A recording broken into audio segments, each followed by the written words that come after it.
Is that what role can male allies like yourself play? And what do you think from a male allyship perspective are some barriers that you may have also seen women facing? Let me just think of how the solutions will come from the way I look at it. And I primarily believe the solutions come from bright spots in the life that you look at. And it's you always get enamored by lights, you always get enamored by the bright spots, and you're driven by it actually. And I think one of the things that we haven't celebrated enough of such things that have happened in our country, and one of it I will actually name it today. I think, for example, if you look at Board of Cricket Control Board of India, in fact, announced pay parity for women and men in the cricket tournaments that are happening around actually. And you know the amount of revenue that you earn from men cricket and from the women cricket is very, very different. It has not yet happened for lawn tennis in, say, Wimbledon, nor in US Open, nor any of these activities as of yet. And I think we should celebrate this in India, that in fact the Cricket Control Board of India has power and authority to be able to do away with gender bias in the terms of economic benefit that they give to the woman actually. Now, if you really celebrate this, and if you really talk about more about this, I'm pretty much sure everybody will be pushed to get economics as a level playing field in every aspect of the world. You know, often even in private sector, there is always a disbalance between the salary structures of women and men at the same positions as well. I mean, there is a clear-cut data available on this aspect of, in different boards and all. The question is, why is that, right? And it's not really addressed. And from my point of view, economics plays a very, very important role in providing confidence to the woman in terms of their livelihood, in terms of their own presence and felt actually. I think one of the very important aspects that I frankly never realized and was very, very excited to see is when in India, I think Honorable Prime Minister announced this scheme of opening bank accounts for all for zero balance systems actually, without any amount of money. And many workers who work at home actually, they were so much more happy to to show that I have a bank passbook, to be able to say, I also have a bank account actually. And these are for many women who work across the country in the various places actually. I think I never could imagine that till I really saw that event actually. And something you realize that it's so very powerful to have a bank account with zero balance actually. And I think they don't have enough money to put in the account actually, but they're very proud of it actually. So just the feeling of an identity, having that I have something that has my name on it, makes so much of impact and difference to human lives and careers. And I think that's incredibly powerful part of how growth journey will occur, in my opinion, and how things will change in this country. And in fact, again, just to repeat, even Honorable Prime Minister from the Red Fort, in fact, this time said Nari Shakti is what is going to be transformative for the future of this country, actually. So we ourselves should be proud of what India is taking steps of, but of course we need to do large amount of it, and very many of it, what we end up doing. And, from a science and technology leadership, as both Tessie and Renu said, actually, clearly there is more to do. There are lots more exciting options and opportunities. From a men perspective, I will only think of it, I think we should just give them more and more opportunities, actually. I think that's enough. That's about enough. And I really believe that a little bit of sensitivity to their presence in terms of systemic ways of making it more useful and can in fact help this to make it better. And I can give this example of it. Let me try and think about it. Maybe in the next time when we discuss about this, I'll talk about it. But I think there's a very small things that I realize in lives have lot of impact for times to come. And some of these, in fact, can be done locally and doesn't necessarily have to be done at a larger scale, that are very, very meaningful and impactful. Thank you so much, sir. I think, again, like you said, it is really about giving opportunities. It is really about identifying what are those incremental steps that we can start to take that can start to make a difference. Because again, like I said, the problem of talent, motivation, expertise is not there. there is some other problem that we need to unlock and look at. I would now like to move to the next round because all of you have touched upon the importance of having women leaders. You've also touched upon how some of those barriers that they are facing are unique to women and girls and they need to be addressed intentionally. And we've also talked about, Dr. Swaroop, you talked about social conditioning, gender stereotypes. So other than the external things at an institutional level, internally also, women do face, some of these, I would say, inner demons. They have been told, a majority of women in India would be told that, your role in life is to get married, to have kids. And even thinking about things like women who have just given birth, when they come back to work, this was something that a young colleague of mine talked about, and one of our cohort members is also doing a project on this. That is again a sensitive phase where many times they start to feel, not just because of the home burden, but even in office, the perception people have is, oh, you have a baby, how will you manage this? So there's an assumption. So all of those things really need us to think about these unique life circumstances, the milestones, the critical periods when women start to fall off, and maybe they need extra support at that time to make it a level playing field. So the next question, I really want us to really deep dive on the solutions perspective. And here again, for every, there are unique things, context matters. And yet I do feel that if we think systematically, we can think of solutions that can be, scalable, that can, even from a policy lens, can start to make a difference, right?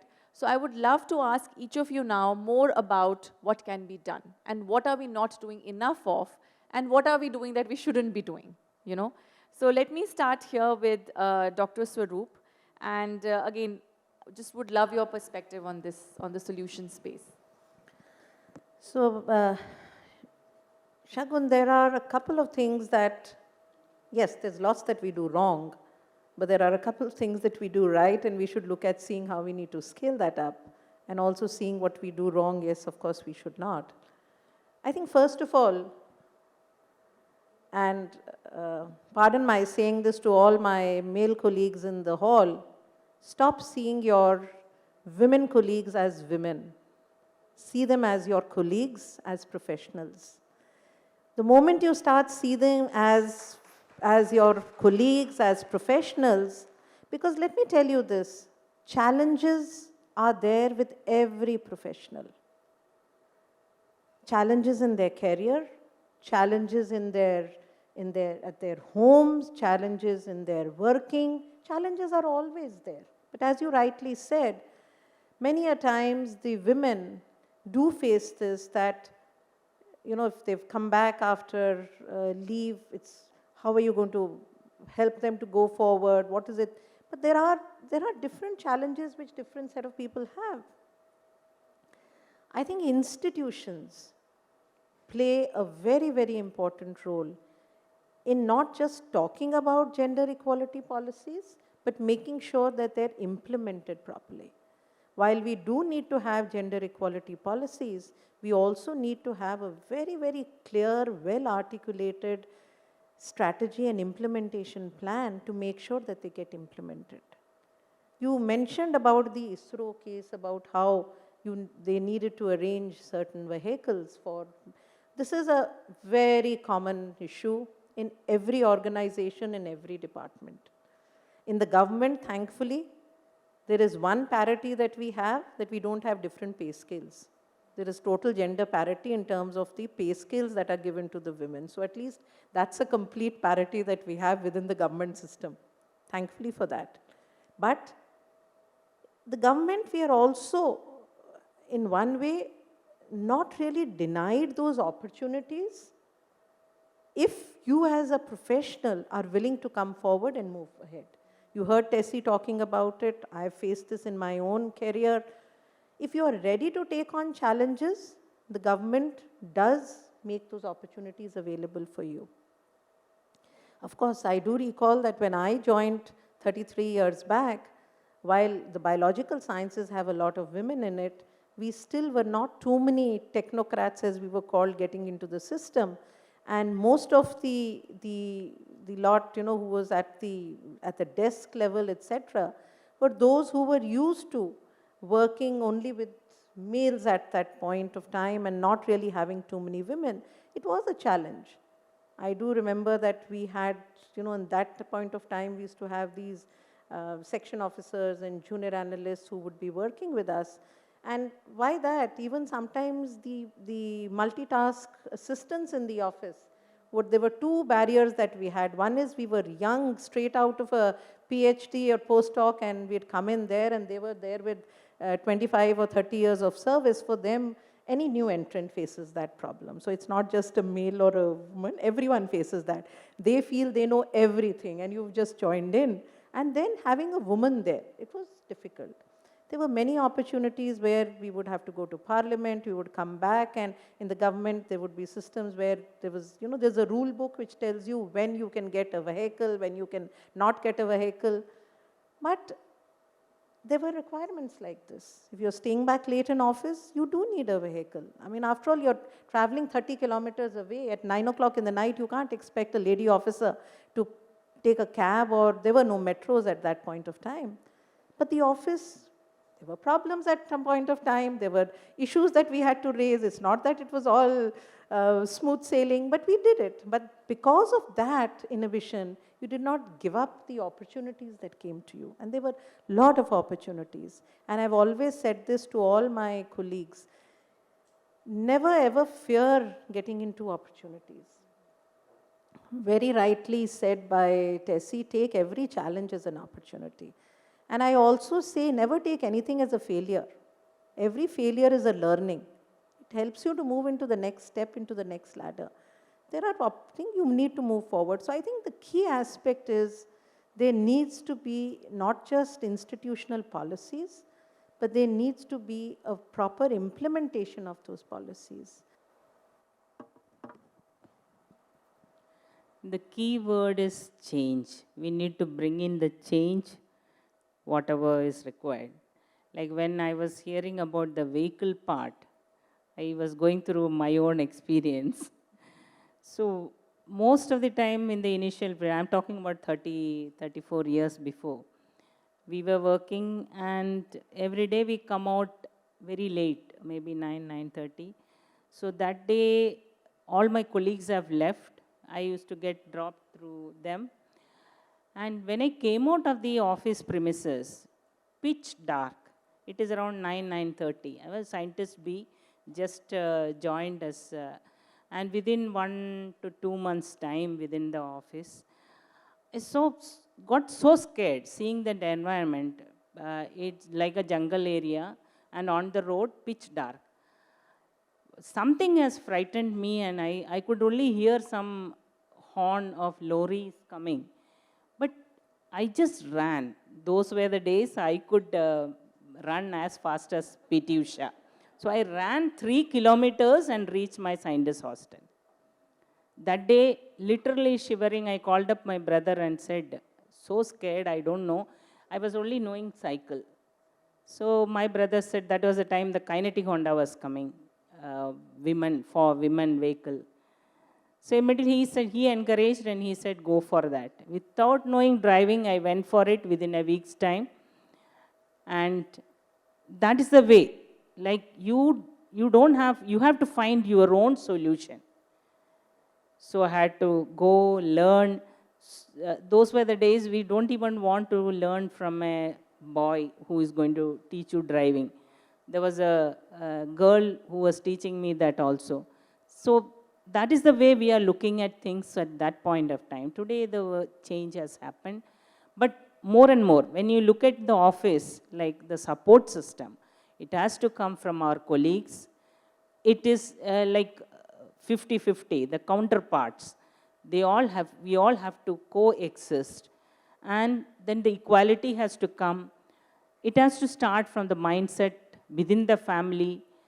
Each one of us should feel that we should educate the girl as equal to our boy child.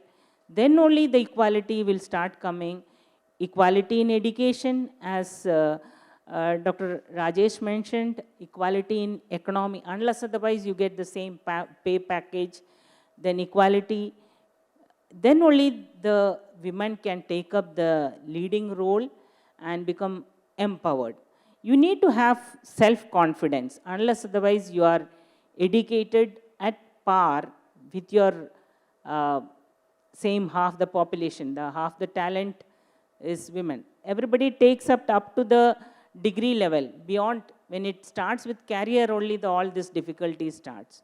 It's again equality in education, equality in economy, which will make you a different person and you can move towards the empowerment. Definitely the organization in which we are, we need to motivate the women talents. They have to be encouraged with more of technical training, and then only the leadership role can come and they can take on. That's the way I feel one we should encourage. Thank you so much, Dr. Thomas, and welcome to Dr. Soumya Swaminathan. So we have been having some really great discussion, which is really focusing on having why, one, it is important to have women leaders on the table. Why do we think having women leaders in health and science can make a difference? The second thing that we touched upon, the second theme was what are the barriers that women and girls are facing, because of which they may be entering. They are there at the base of the pyramid, they're also there at the middle level. But what are the barriers that don't allow them to move from that critical stage? And Dr. Gokhale pointed that out, that there is something, maybe there's a stage where they need extra support, where they need that push. So as a leader who has occupied national leadership positions and also global leadership positions, you've also inhabited the world where you come from hardcore science to where programs are delivered to policy making. Would love to hear your perspective on both of these points. Thank you very much, Shagun, and greetings to the other panelists, and my apologies for walking in late like this. I just couldn't help it, but glad to be here. And also, since I've been part of the Women's Lift Health program globally, it's very nice to see and meet some of the Indian fellows of, the first, your first round. So I think, I'm sure a lot of the points have been made already by the other panelists, and I think there's enough data and evidence and just common sense as to why you should have women equally represented, particularly at decision-making and policy-making levels. And I think globally, we are still very far from it. Of course, there's much more attention now, much more awareness. There are more reports, there's more data. So I think at least there's a spotlight on the fact that we need more women in STEM. But when we say STEM, I think we also have to look more granularly at the data. And clearly, there are more women in some disciplines, especially in the biological and medical sciences, as well as more and more, I think, in computer sciences, but perhaps much less in mathematics, physics, and a couple of other disciplines. So I think we need to break down the data again and also be tracking it to see if any of our policy interventions are making a difference. I think clearly you have, having a diversity of voices around the table is what is critical. And I think women and men, this is just one aspect, the gender aspect. But there are, I believe very strongly that you need also diversity of other kinds around the table. If you, for example, if we talk about women and we talk only about a certain type of woman who's had opportunities, who's had the, the kind of exposure, then we are still leaving out many voices. And so this is where I think what we call intersectionality is very important. And in India, and particularly, we need to look at diversity in terms of geographic diversity. When I became the DG ICMR, one of the things that I really tried to look at is the diversity of our advisory panels. You'll find the majority of people from this region, that is from the Delhi, Chandigarh region, perhaps because it's easy, to constitute a committee of people who live around here. And it's because I've lived in Chennai for 30 years, there were many people from Chennai who said, we are never represented. And if you look at the Northeast, you'll find very little representation. So I think it also, this type of analysis will lead us to the right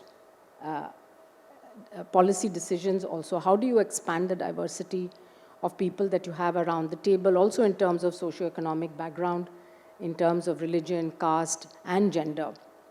So the point I want to make is that gender is one, but we mustn't forget about the other determinants of being able to advance in your career. You know, sometimes those may be even more than whether you're a boy or a girl. I think the other is, of course, that we have the social and cultural context, which I'm sure has also been mentioned, which takes time to change, but one has to make a very thoughtful and stepwise approach to that. It has to start very young. All of us are shaped by our environment in childhood, which means our family environment as well as our educational environment. And I think if you grow up in a family where girls are encouraged equally as boys to pursue any passion, you're not told what you're supposed to do, and you have a variety of different exposures to people. If you've seen other women in prominent positions and you've seen some role models, that definitely has an influence on how you think. But again, it's a matter of chance where you're born. Not everybody has those opportunities. And so we have to work through our schools and other community organizations to make sure that girls have those opportunities. And I remember being fascinated going to science museums as a child, going to aquariums, going to sanctuaries, wildlife sanctuaries and bird sanctuaries. So I think the government, as well as the civil society, we can create such opportunities for both boys and girls to develop a passion and an interest in science. I think it has to start with that.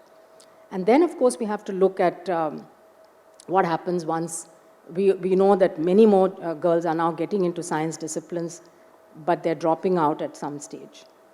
And I think we need a careful look at the data there to see what are the reasons. Are they related to family issues? Are they related to, not being able to take up either a very demanding job and so on at that stage, or having to take a break in the career and coming back? Because women are not only, have to look after children at that stage, but also very often after parents. And then finally, I think at the mid-career level, I think what we are seeing now with the WomenLift Health program, building leadership skills, building confidence, and helping them to analyze, and also to see that you're not alone, that many people have gone through this and have come out successful, and hearing stories like what Dr. Tessie was telling just now about overcoming, different kinds of challenges. It may seem simple, but it helps a lot when you hear some tips from other women who've been through it. And that really actually, you need some encouragement to say, even if it feels very difficult just now, you need to keep at it, and then the rewards will come. Thank you so much, Dr. Soumya. I think you've really helped us bring some very important perspectives. So now I would like to turn to Dr. Gokhale, who has been a huge male ally and has been talking a lot about how he sees that this should really be more of a norm now to have women leaders on the table. So I would love to hear your perspective, sir, from a solutions perspective. And I know the Department of Biotechnology has been doing a lot of efforts in this direction. So would also love to hear your perspective from a more policy level as to what can be done. I think one really needs to work in both push and pull mechanisms, actually. And I think both mechanisms really work in synergy when you want to make bigger impact in any event that one wants to make. And I think from a push perspective, actually, I really think that, society has a larger role to play. Because societal changes actually the perceptions of people, in my opinion, and therefore, for example, I sometimes think about it actually, different parts of our countries have different ways in which women are brought about actually. And that is very much to do with the historical perspective of how everybody has been, both the genders have been treated in different societies and they've been brought about. And there are these very important little things that can be brought about and across the places. There are, one can pull out these kind of, how early on only women revolution started in some parts of our country. And therefore you can really see the difference in terms of women empowerment in those parts of the country than compared to some of the others one. So clearly one wants to push policies and systemic changes, be able to make sure that many of these things will happen actually. From the pull perspective, I actually really think that, this is really got to do with the self-empowerment of how things can be absorbed and can be taken up actually by various stakeholders in the systems. We should just put more and more people in the leadership positions, and that will automatically change the configuration of the game, primarily because, I believe, that's what is going to lead to more and more different challenges and problems. Because, sometimes you really need to make this happen. And I actually think this is the right time to be able to make these change in India. Primarily, we are fairly, the large number of women who are very confident, very strong, very powerful, and very, very eloquent in their ways and methods in which they are able to execute themselves. And I think it's just a time that, male community should give them away and say, come on, it's your time, lead the way. I think that will make tremendous amount of impact, and I believe those are the kind of will on its own have a cascading effect for futures to come actually. So I think some of these ideas could in fact be very practically taken up in my opinion, and I believe government is itself on its own in variety of ways trying to empower women, either it is parliamentary or it is in various positions actually by making this happen. So I think we should really try and inculcate some of these ideas into the systems and we'll bring it to the health and science fraternity and get more leaders, and I think they will catalyze more activities. That's what I'll... Okay, thank you so much, sir. I think you're absolutely right that for there to be space for women, men also have to start giving up some of that space. And with this, we'll bring the panel discussion to a close. I personally thought this was an excellent panel. I enjoyed a lot. I learned a lot and was also inspired. We'd like to now end this panel with a bit of gifting, and we'd request our moderator, Shagun Sabrawal, to please do us the honors. And we'll begin with the secretary, Dr. Rajesh Gokhale. We have a small gift, sir, for you. You were in the presence of empowered women, and we hope that that has transferred onto you. Dr. Renu Swarup, former secretary. Dr. Tessie Thomas, Director General at DRDO. And to Dr. Soumya Swaminathan. Ladies and gentlemen, I'd like you to also put your hands together in congratulating Dr. Swaminathan today, because she was a little late coming here. What happened was that she was getting honored with a doctorate by the ILBS this morning. So congratulations to Dr. Soumya Swaminathan. Thank you very much.